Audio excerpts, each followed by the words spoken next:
my gosh. Is this, if you don't focus.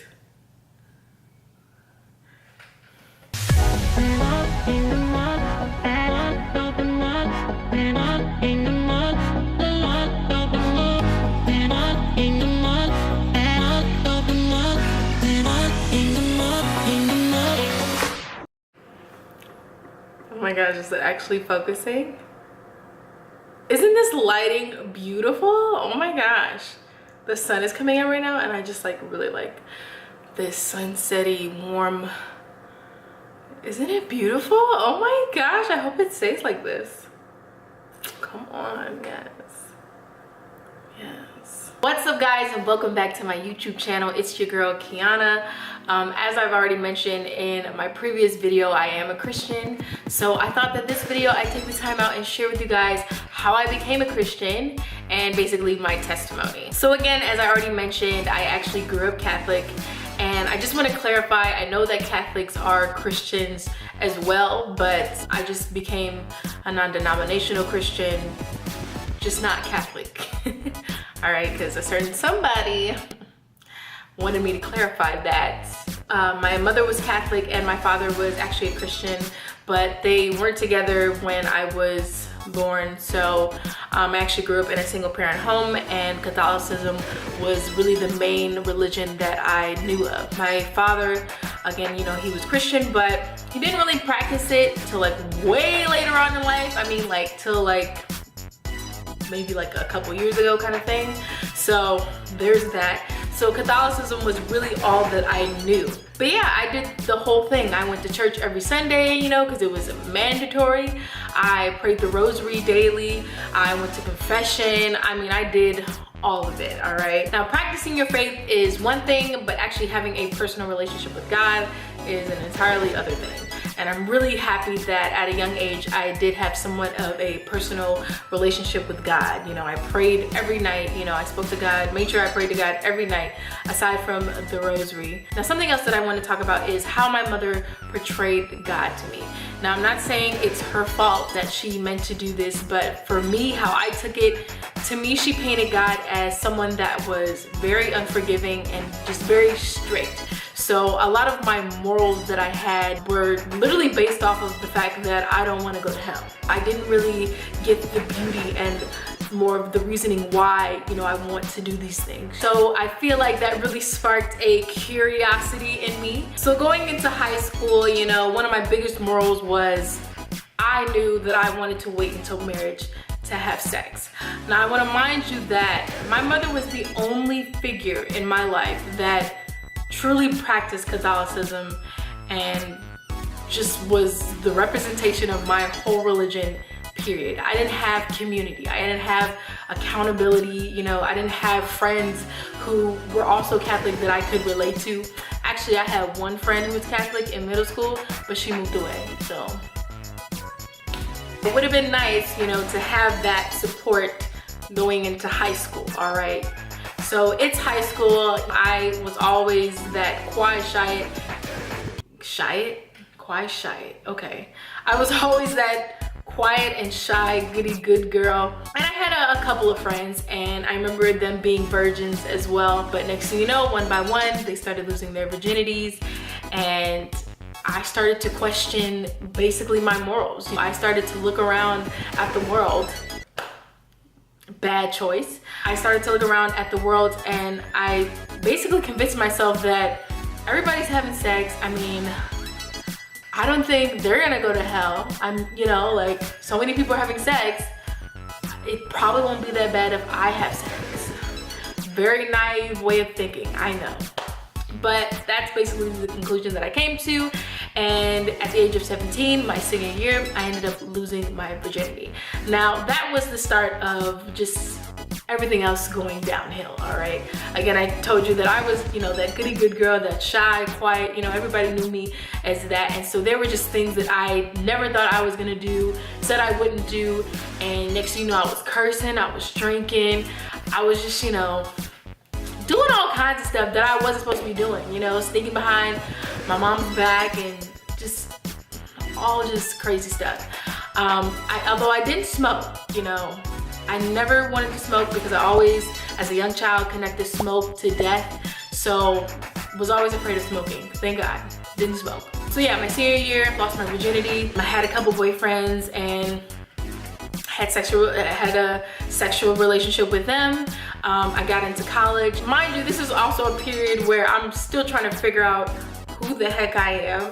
So it definitely, you know, I went and tested those waters, okay? But yeah, I had a couple sexual experiences in college. And it wasn't until about my sophomore, junior year that I kind of hit a rock bottom. I was just very, very empty.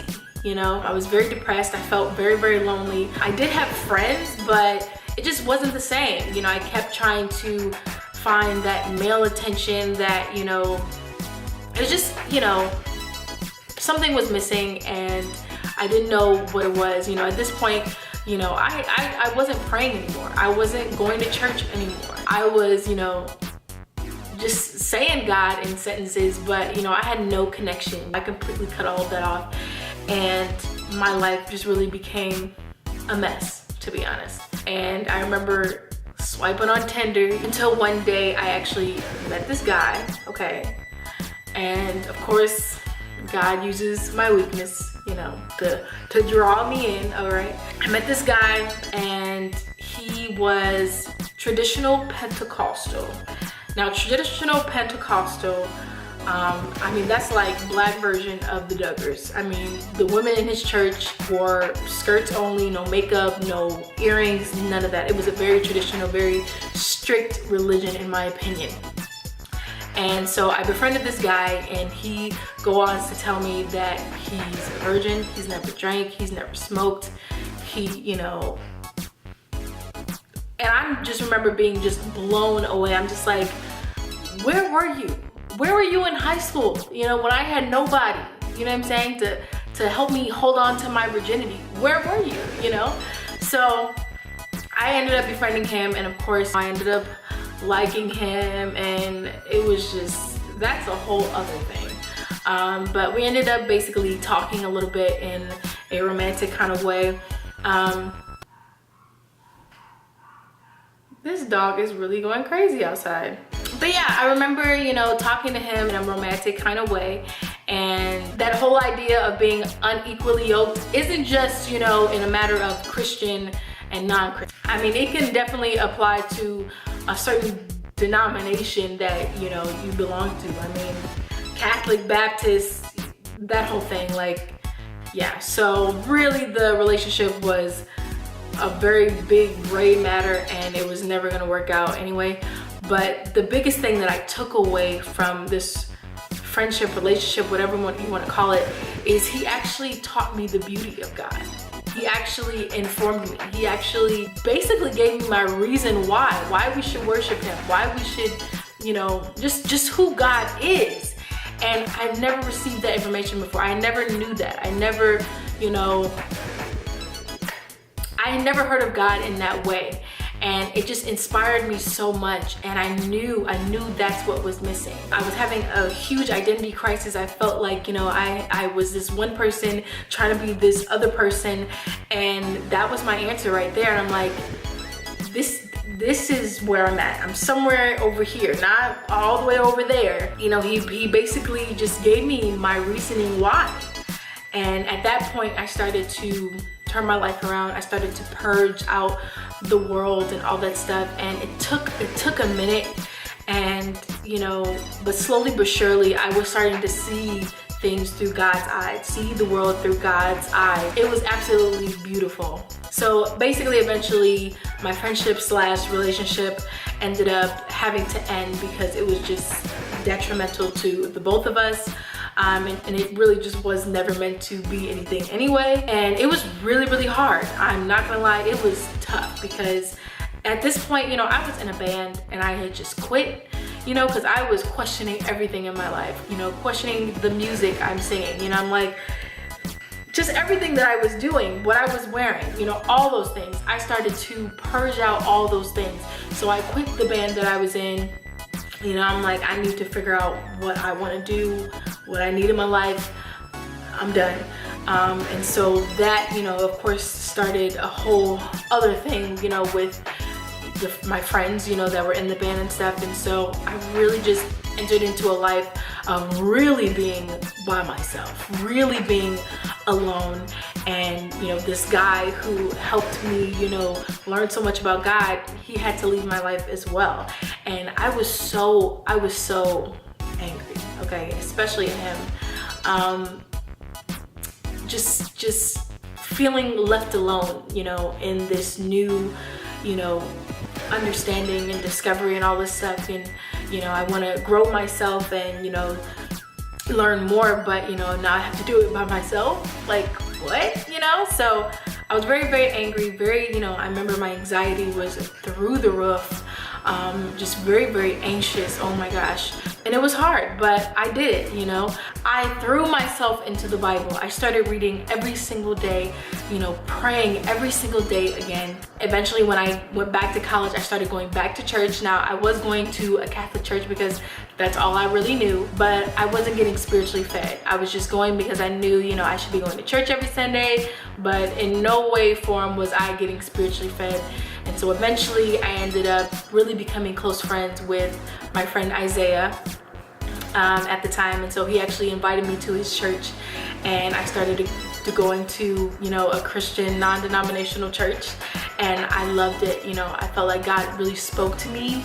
And so I just kept going. And really, Isaiah was honestly the only, you know, closest friend I really had. And I remember he would invite me over for like movie nights and just to like hang out. And oh my gosh, you know, so slowly but surely, you know, God started placing friends in my life, you know, that could relate to me, you know, that shared the same morals and, you know, could just really, you know, be a supportive group. You know, I started to see, you know, community, you know, come around me, and was absolutely amazing. And to be honest, you know, deciding to do this video and stuff, I really didn't realize it. You know, have you ever like, you know, just gone through a certain amount of time in life and then, you know, randomly look back and you think like, oh my gosh, like God moved all of those pieces. I had to go through all of that so God can get me right here. That's what basically happened to me. You know, I looked back and I'm like, oh my gosh, like God put all these pieces together so I can be here. You know what I'm saying? So, you know, I yearned for friends. I yearned for community. I yearned for accountability, you know, for Christians alike, and he gave it to me.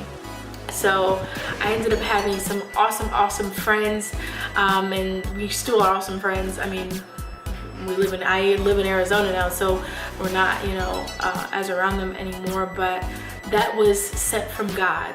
So then about 2 years ago, I actually met a guy, and who is now my husband, and we decided that we wanted to wait until marriage to have sex. And, you know, it was a very, very hard journey, you know what I'm saying? But we made it. And when God placed him in my life, I knew it was from him. I knew that, you know, God had sent him, you know. When you know, you know. You know, when someone, you know, just, when someone is sent from God, you know, you really don't have to try that hard to make it work. That's basically my story now, you know. I'm still growing. I'm still, you know, learning so much and just trying to, you know, really come into the woman that God wants me to be. But it's been a very beautiful, rewarding journey. In no way, you know, in no way was it easy at all. But, you know, I'm just super grateful for, you know, just being here today, you know, just to have gone through it, you know, to have the people that I have in my life because of him. God knows what he's doing, all right? He knows what he's doing, all right? But yeah, that's really all I have for you guys today. I really hope you guys enjoyed my story. I hope it wasn't all over the place. I'm really gonna be giving my husband a job here, if it is, to edit the mess out of everything so it can become as clear as possible for you guys. But yeah, let me know, please let me know if you have any questions. Let me know, you know, if you have any other video ideas, whatever, you know, make sure you leave them down below in the comments. Give this video a like if you liked it, and subscribe if you want to continue to see me grow, continue to see my journey and everything else that I can offer. So I just thank you guys so much, and I'll be seeing you on my next video.